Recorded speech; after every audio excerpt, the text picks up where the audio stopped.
Hi and welcome to Wee Crafty Crow. I am Lisa, a certified Zentangle teacher, and today I'm going to teach you this tangle which was deconstructed by Zentangle HQ. I love this one. It reminds me, I know it's obviously not the same formation, but it reminds me a little bit of the Olympic rings, a little bit. So this one is called Waybop.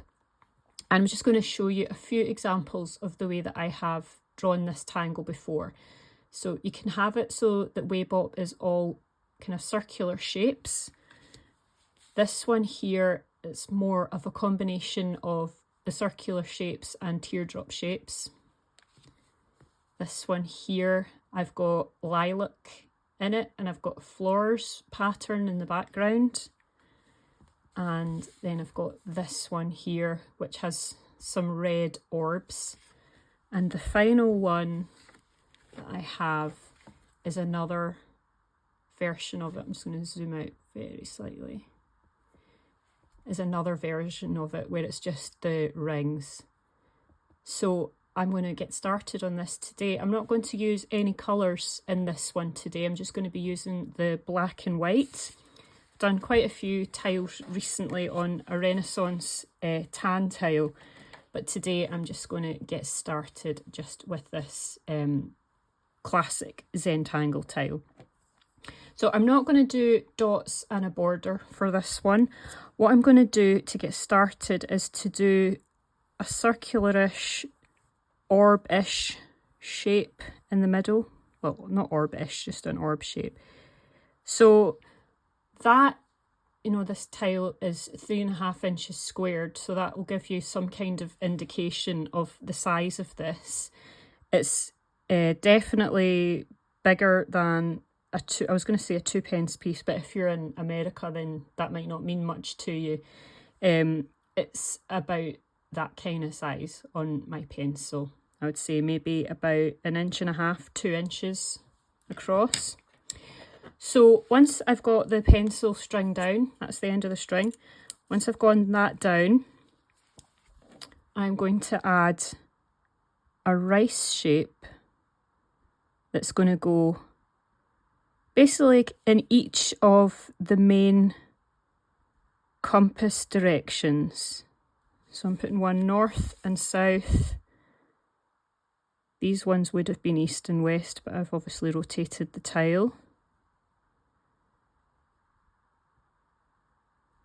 And then I'm going to pop another couple roughly in the middle of each of these pairs.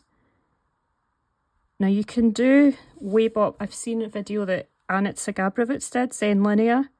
She did one where it was just the two original shapes, the two original rice shapes. You could add more than the 8 that I've got here. But I think only guideline to bear in mind, just the way that this pattern is made up, it has to be in even numbers because you're going to pair off some of these shapes. And if you don't have an even number, then there's going to be one left out. So once we've got this down, we're going to join 2 of the seed shapes together. It doesn't matter which ones that you start with, but join 2 of them together with a curve like so. We'll not join the next 2 together. We'll join the next pair, skip, join the next pair, again skip, and then we'll join the last pair. And then for each of the pairs where we didn't join them together at the base here, we're going to add a loop up at the top. And I don't know about you, if you've ever drawn Waybop before, but any time that I get to this stage, I always think it looks like little aliens with their massive eyes. It's funny how your brain interprets things in different ways. So once you've got all of those outside shapes done, we're going to start with auras. So I'm going to come into the centre and aura these original lines where we connected those rice shapes, and just trying to draw it nice and slow, trying to be as consistent as you can be with the width of that aura line. Coming on to the next one. Rotating your tile if you can. Just moving it, for comfort, really.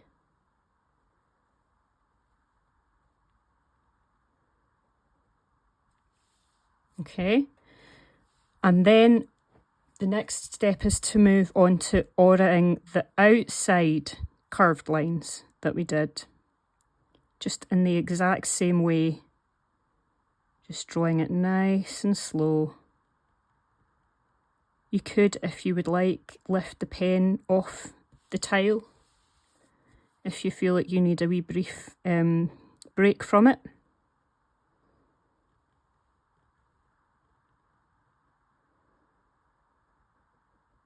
But don't feel you have to hurry at all.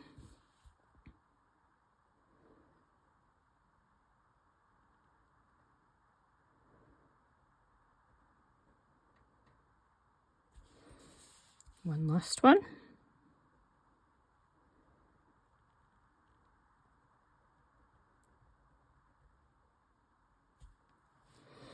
Now, what we're going to do in the centres, if you imagine that this is going to be a complete circle, as if this circle interlocks with this one and with this one, so that these lines here are going over the circle shape. So we're just going to imagine that this line here continues under that bar, and we'll pick it up here almost as if it's going to go underneath and meet this bar on the other side. And so we're just going to do that on each of these ring shapes.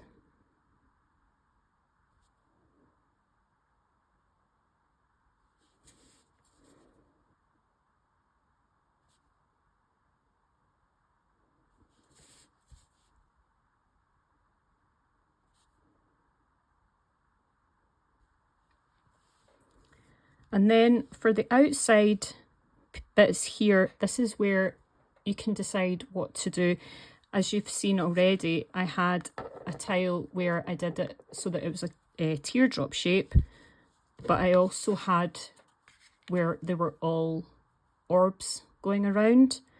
Perhaps what I might do actually in this one is to have a mixture of the two. So here, if I imagine that I'm creating a teardrop shape, I'm going to imagine that this line goes underneath this one. So just meeting this line up here, kind of bring it up to a point, and then join those together.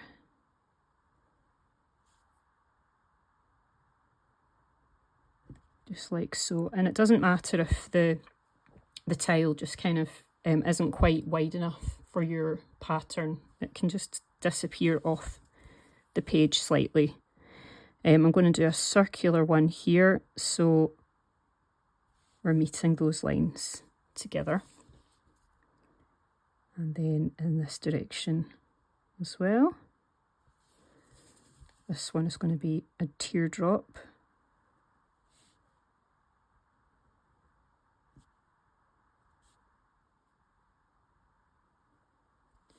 It might help for you to create that line in the air before you actually commit it to ink. If you feel more comfortable doing that, then by all means do that.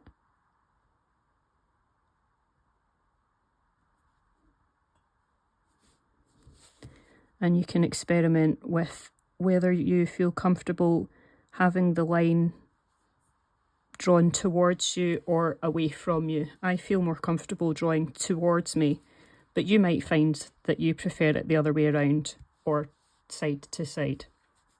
Just whatever is more comfortable for you. And this is the basic elements of Waybop. So now you can just do as you please, more or less. So in this centre bit, I'm going to put a dot roughly in the centre.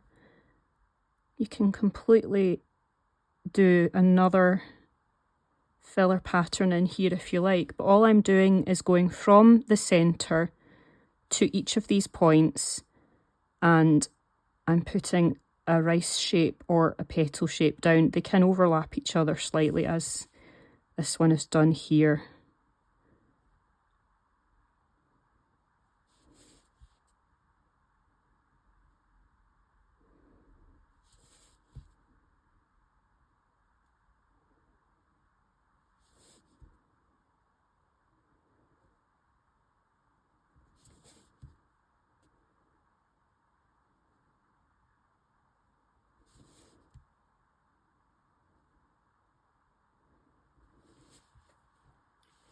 And then I think I'm going to just put some gentle pen flicks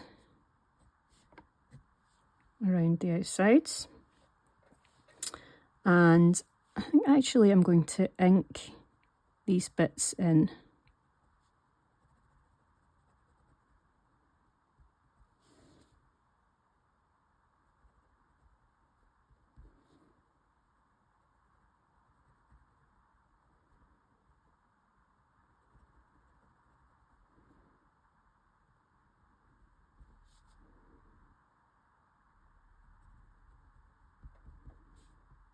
I think that looks quite good with the drama of the white petals against that black background.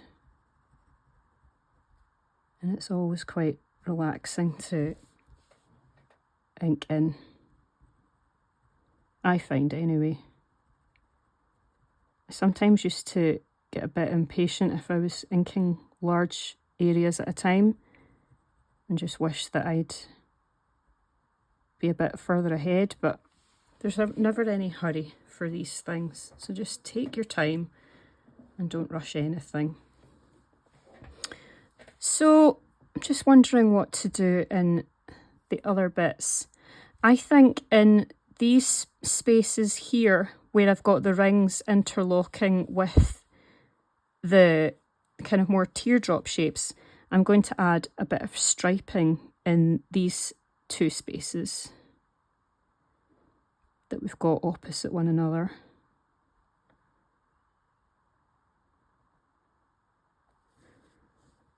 And I'm going to, I was kind of thinking about inking in just so that I was going to leave a sparkle in the middle, but I'm just leaving that exactly as it is, just filling the entire line in, because I could maybe add some sparkle with whether it's pastel pencil or a white jelly roll later on. And it doesn't matter that these bars are not all the same thickness, because this one at the top could be disappearing under here.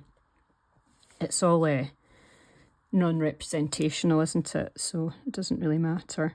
So this one, just doing the exact same thing, aurating these shapes that come before it.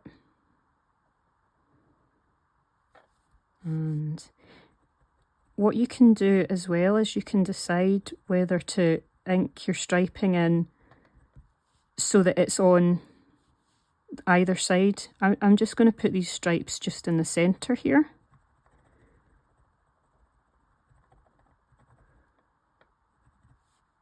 I think that would work a bit better. It's just personal preference.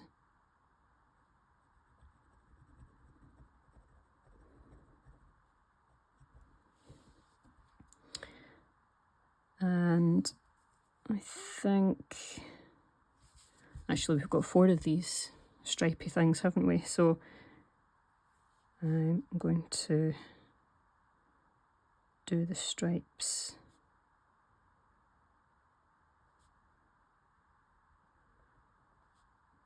here as well.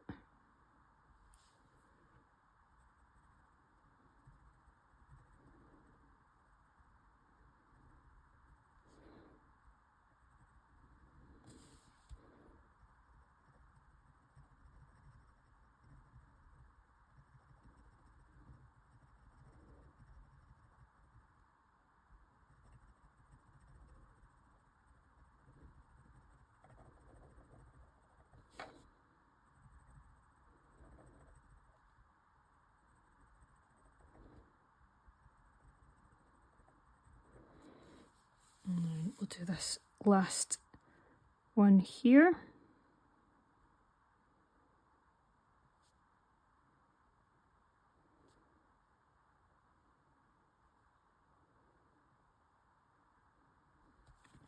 I think I might need to refill this pen. I'm not sure if it's just because I've been using my other pens recently that are a bit thicker. So maybe it just feels like they have much more ink in them because they're thicker. Or maybe I do need to refill my Lumos, I'm not sure.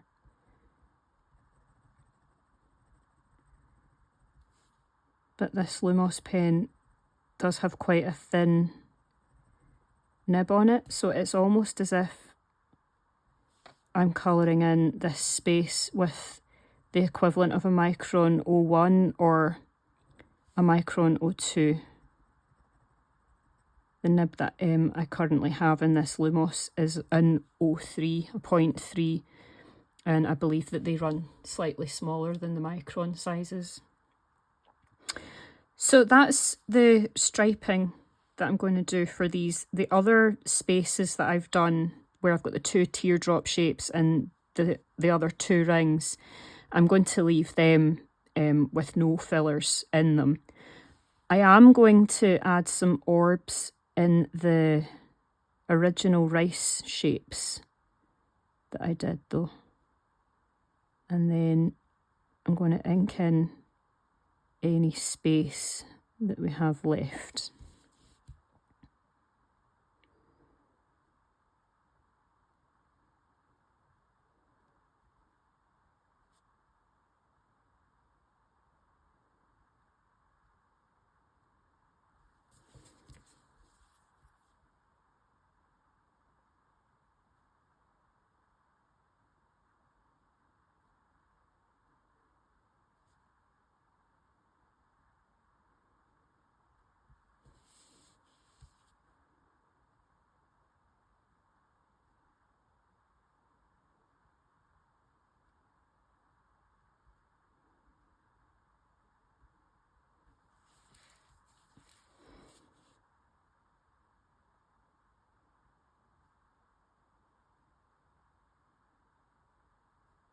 Just checking in with your body to see if you're carrying any tension.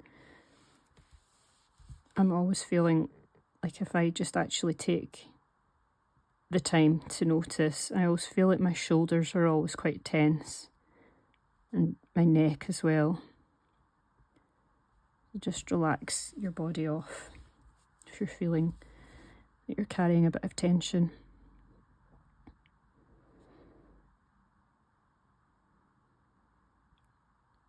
Also, it's good to be mindful of the grip on your pen because sometimes, I mean, even I do it, sometimes you can find that you're holding onto your pen too tightly, and that in itself is obviously a kind of tension.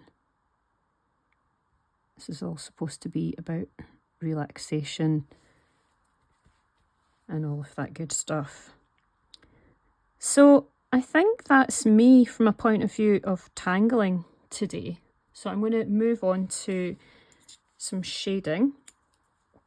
Obviously feel free if you would like to add in these spaces here, if you would like to add any other filler tangles, then by all means do that. I mean, it might look quite nice if you had, you know, in this kind of space here to add like a leaf shape and then put 2 more leaf shapes either side of it.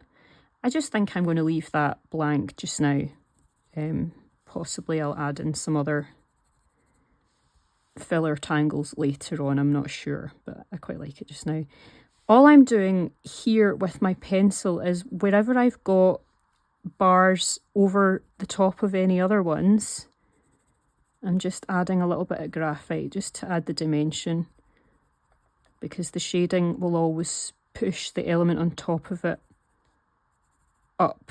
The eye will perceive that to be closer.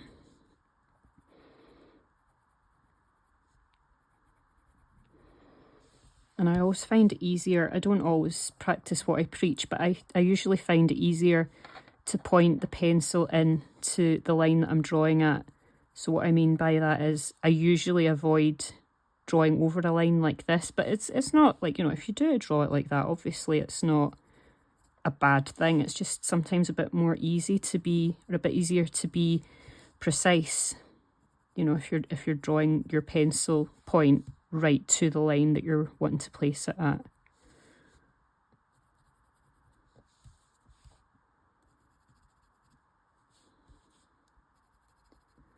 It's when you start to shade that you realise how many bits of this tangle actually do overlap one another. And it's going to look very dimensional once it's finished. So I think we've got a bit there. So just smoothing those out a bit. I'm not dragging the graphite out too far because it's just to kind of make it look like these are creating shadow underneath. So I don't need to pull the graphite too far out from where it originally went down.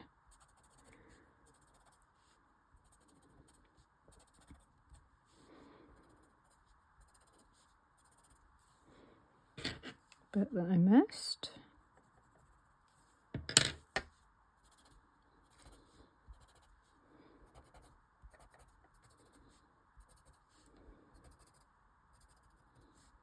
And I just love the effect that you get just from putting down a little bit of graphite with that pencil.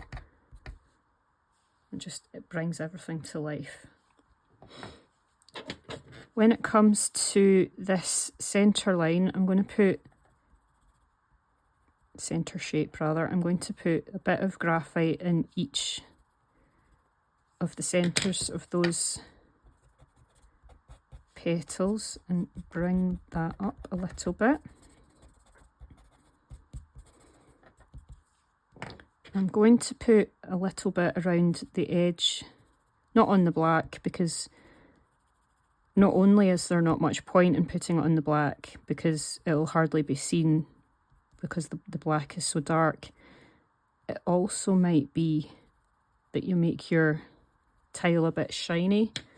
If you draw the graphite over the black, it might make it a bit too shiny. And we don't want to drag the tips of the petal graphite too far down because then we ruin this illusion here that we've created. We want to have a little bit of highlight in those tiles, in those petals, sorry. So I'm going to take the graphite now, and in these stripy bits, I'm going to put graphite here around both of the edges of these, just in the left hand side first, and then this side here.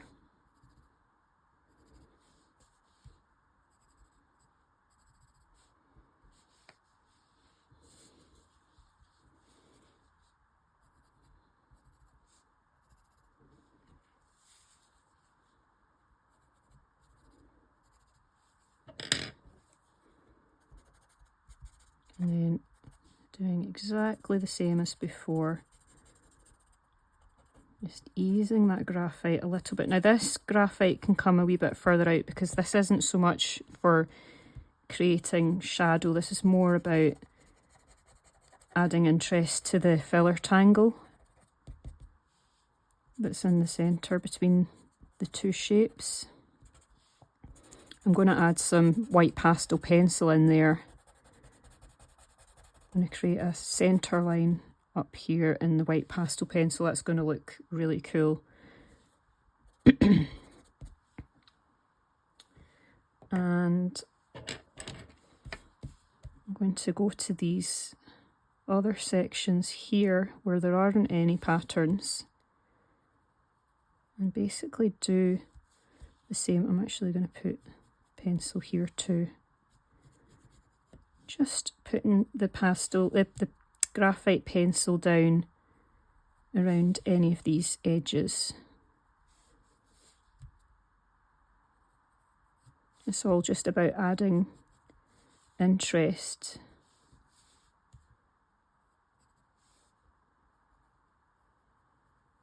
And of course you might decide to add graphite into different places on your own tile. There's not only one way to shade each of these tangles. For example, when you're shading, I'm going to add a little kind of grin shape into these beads. So you can put them in exactly the same space so that they're all orientated and the way that I'm doing it just now, or you could turn it and have them so that effectively they move so that they're at the same point in each one. I don't know if I'm articulating that correctly, but hopefully you'll see what I mean just by the fact that I'm drawing that just now. And just smoothing out the graphite that we've placed down.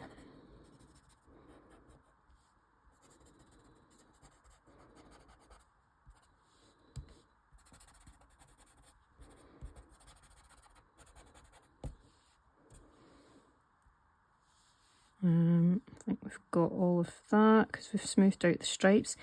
So now just using the blending stump just to smooth out those bits of graphite that we just drew into those orb shapes. If you were drawing on a Renaissance tile, it might be quite nice to have the white. What I usually do is to put the white pastel pencil in the opposite part of each of those orbs. That will look quite nice. It's just entirely up to yourself what you would like to do. And then I am going to add a little bit of white going up the centre in each of these bits here.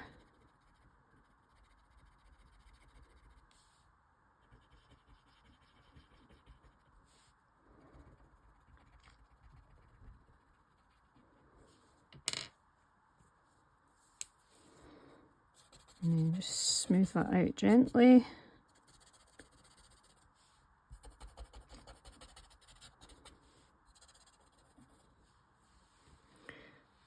So what you may have seen from the previous tiles that I've done is that you can put, I'm just wanting to see if I actually did have this in a tile that I showed, I think it was in my sketchbook.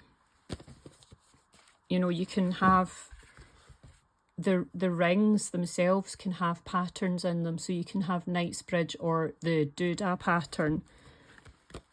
But for this one today, I'm just going to keep it nice and simple for today and just leave it there. You could also, if you like, in fact I might just put on the underneath bits, just add some shadow here. You could go all the way around. This is not, you know, according to the light source rules or anything like that. So you don't have to worry in Zentangle about where to put your shading. There is no right or wrong at all. It's quite freeing. And of course, something that I sometimes miss out when I'm doing my tutorials on YouTube, but I always have my students do it in classes, is to add my chop. And if you haven't encountered a chop before in Zentangle terms, it is simply your name, your initials, something that identifies to you that you drew this tangle, you created this tile, and you're owning it and appreciating it.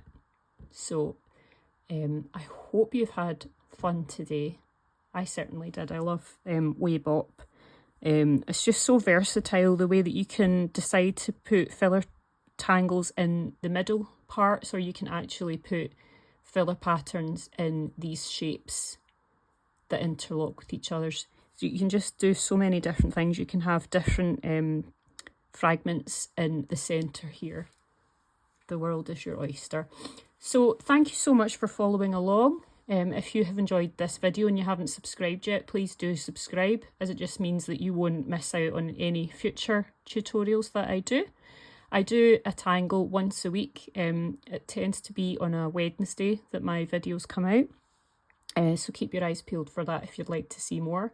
And what I would ask is if you have any tangles in particular or techniques in particular that you would like me to teach, please do let me know and I'll see what I can do. I'm sure I can put a video together based on what you would like to see. If that's what you would like to see, that's what I will create. So thanks once again, and I will speak to you soon. Bye.